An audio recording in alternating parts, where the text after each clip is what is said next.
नमस्ते। और इससे पहले कि मैं अपने बारे में कुछ बताऊं, दुष्यंत कुमार जी की कुछ लाइनें हैं जो मैं आपके साथ शेयर करना चाहूँगा, क्योंकि इन लाइनों का मेरी लाइफ में बहुत ज़्यादा इम्पैक्ट पड़ा है। हंगामा खड़ा करना मकसद नहीं मेरा, सारी कोशिश है ये तस्वीर बदलनी चाहिए। मेरे सीने में ना सही तेरे सीने में सही, आग कहीं भी हो ये आग जलनी चाहिए। मेरा नाम नितिश राजपूत है और पिछले कुछ महीनों से मैं अपनी वीडियोस के थ्रू इसी आग को जलाने की कोशिश कर रहा हूँ, और जिसमें मैं काफ़ी हद तक कामयाब भी रहा हूँ। लेकिन जब भी आप अपनी वीडियोस के थ्रू अपनी बात रखने की कोशिश करते हैं तो सबसे पहले आपका कॉन्फिडेंस उस बात में बहुत ज़्यादा होना चाहिए, तब जाके लोग आपकी बात को मानते हैं। लेकिन हमेशा से मैं ऐसा नहीं था। जब मैं स्टेज पे जाता था तो वहाँ पे ऐसा लगता था जैसे किसी ने कैमरे का फ्लैश ऑन कर दिया और मेरे सामने सब काला पड़ जाता था, और मुझ में कॉन्फिडेंस की बहुत ज़्यादा कमी थी। धीरे धीरे मुझे ये चीज़ रियलाइज़ हो गई थी कि मेरे में ही शायद कोई कमी है। जो लोग डिबेट में अच्छा कर रहे हैं या जो लोग बहुत अच्छे से ग्रुप डिस्कशन कर रहे हैं, उनमें कोई बात अलग है। लेकिन मेरे मदर और फादर को इस चीज़ से बहुत ज़्यादा प्रॉब्लम थी। उनके लिए ये चीज़ बहुत इंपॉर्टेंट थी कि मैं कॉन्फिडेंट रहूं। मेरे फादर का ये मानना है कि जो इंसान अपनी बात नहीं रख सकता उसकी लाइफ में कोई ज़्यादा वैल्यू नहीं होती, और ये बात कहीं ना कहीं तक सच भी है। और आप अपने आसपास भी देखेंगे तो जो सक्सेसफुल लोग हैं वो अपनी बात रखने में पीछे नहीं हटते।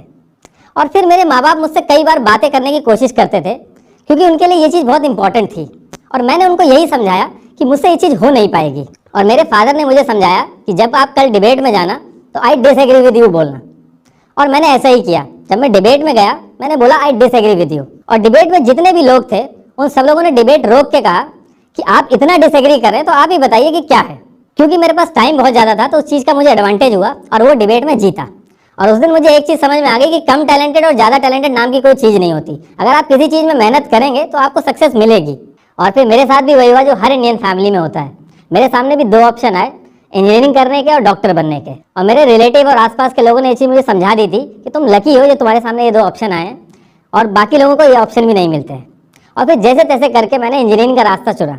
जब आप इंजीनियरिंग करने की सोच रहे होते हैं तो आपके सामने ऑप्शन आता है कोटा जाने का।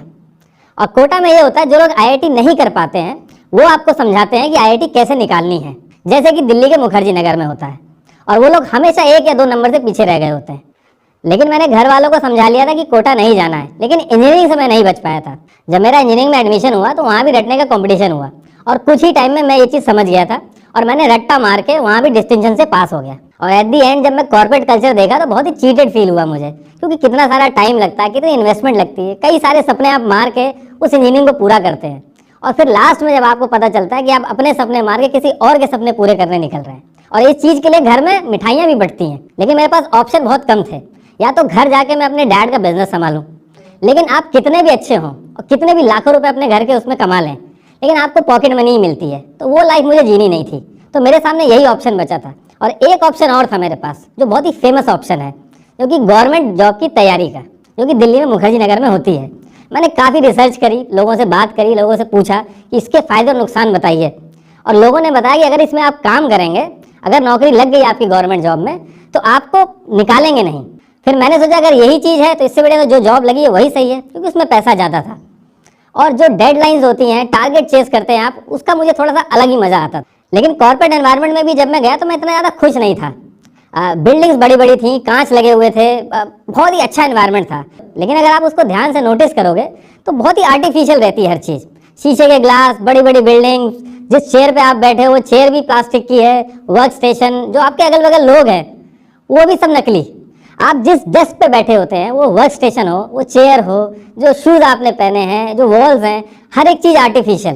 फिर कॉर्पोरेट लाइफ में जब पैसा आना चालू हुआ तो मैं भी उसी ट्रैप में फंसा जिसमें बाकी लोग भी फंसते हैं। वो नए नए आईफोन, कार, घर, ये सारा लेना, तो मैं भी उस सब ट्रैप में फंसा। लेकिन इस पूरे कॉर्पोरेट उसमें मैंने हर तख्ते पे काम किया है। मैंने डोअर लेवल पे भी काम किया है, मैनेजर लेवल पे भी किया है, एज अ वीपी भी काम किया है। और इतनी चीज़ मैंने सीखी है कि जब आप इन सब चीज़ों में फंसते हैं तो उस सैलरी के आप मोहताज हो जाते हैं, और जब आप उस सैलरी के मोहताज हो जाते हैं तो आप वो भी करते हैं जो आपको नहीं करना चाहिए। और ये चीज़ मैंने यहाँ से सीखी थी। फिर मेरे साथ एक चीज़ अच्छी हुई कि मैंने एक बुक पढ़ी, द सीक्रेट ऑफ हैप्पीनेस। उसमें ये बताया है कि एक्चुअल में हैप्पीनेस होती क्या है। आप कार खरीदते हो, घर खरीदते हो, अलग अलग चीज़ें खरीदते हो, लेकिन कार और घर खरीदने के लिए बहुत लंबे टाइम तक मेहनत करनी होती है।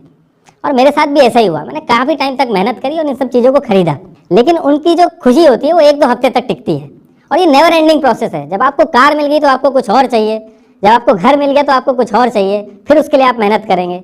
लोग कार खरीदते हैं एक्स्ट्रा टाइम करके ताकि उसी कार से ऑफिस जा सके, तो ये चीज़ मुझे बहुत जल्दी इस बुक को पढ़ने के बाद समझ में आ गई थी। फिर धीरे धीरे मैंने अपने आसपास चीज़ें शुरू करी। आनंद गोप समिति करके एनजीओ है, उसमें पेस्टिसाइड जो होते हैं फूड के अंदर, उसके अंदर ग्राउंड लेवल पे काम किया और अपने आसपास जितनी भी चीज़ें हैं उनकी भी हेल्प करी, क्योंकि इससे पहले मैं सिर्फ और सिर्फ अपने बारे में सोच रहा था। लेकिन जब मैं ये कर रहा था तो बहुत कम लोगों तक रीच हो रही थी और उसके बाद मैंने डिसाइड करा कि अगर मैं वीडियोस के थ्रू अपनी बात रखूंगा तो बहुत ज़्यादा लोगों तक इम्पैक्टफुल होगा। लेकिन मैं मोटिवेशनल वीडियोज़ नहीं बनाना चाहता क्योंकि मैं उससे खुद कभी कुछ नहीं सीख पाया।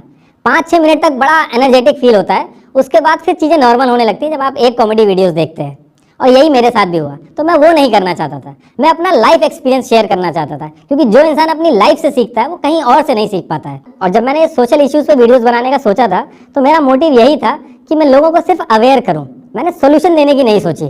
जब मैंने सोशल इश्यूज़ पे वीडियोस बनाने का सोचा था तो मुझे ये पता था कि इन सारी प्रॉब्लम का सोल्यूशन एक ही है, लोगों में अवेयरनेस। लोगों को चीज़ें पता नहीं रहती थी और मैं खुद एक्सपर्ट बनने की कोशिश नहीं कर रहा था उन वीडियोज़ में, क्योंकि आज मैं एजुकेशन का एक्सपर्ट बन जाऊं, कल मैं फार्म बिल का एक्सपर्ट बन जाऊं। मैंने सिर्फ वीडियोस में लोगों को डिटेल्स दी और लोग उसके बाद खुद सोचे और खुद समझे। जब मैंने सोशल इश्यूज पे वीडियोस बनाने का सोचा था तो मुझे बस इतना ही पता था कि मुझे सिर्फ अवेयरनेस फैलानी है, क्योंकि एक्सपर्ट हमारे पास ऑलरेडी हैं। एजुकेशन हो चाहे फार्मिंग हो, हर चीज़ के एक्सपर्ट हमारे पास ऑलरेडी हैं। तो मैंने खुद एक्सपर्ट बनने की कोशिश नहीं की और अपनी राय नहीं दी उस पर। मैंने सिर्फ अवेयरनेस फैलाई ताकि लोगों से प्रेशर बने और जो हमारे एक्सपर्ट हैं उनको काम करने का मौका मिले। अगर आज लोग प्रेशर बनाएंगे तो हम जो चीज़ चाहेंगे वो हो सकेगी। और मैं आज भी किसी गलत चीज़ से डिसएग्री करने से पीछे नहीं हटता हूँ, चाहे वो किसी सिस्टम के खिलाफ हो, चाहे वो किसी समुदाय के खिलाफ हो। और लास्ट में मैं फिर से वही लाइन बोलूँगा कि सारी कोशिश है ये तस्वीर बदलनी चाहिए। Thank you. इस वीडियो के बारे में अपनी राय नीचे कमेंट सेक्शन में हमें बताएं और अपने दोस्तों के साथ ये वीडियो शेयर करना ना भूलें।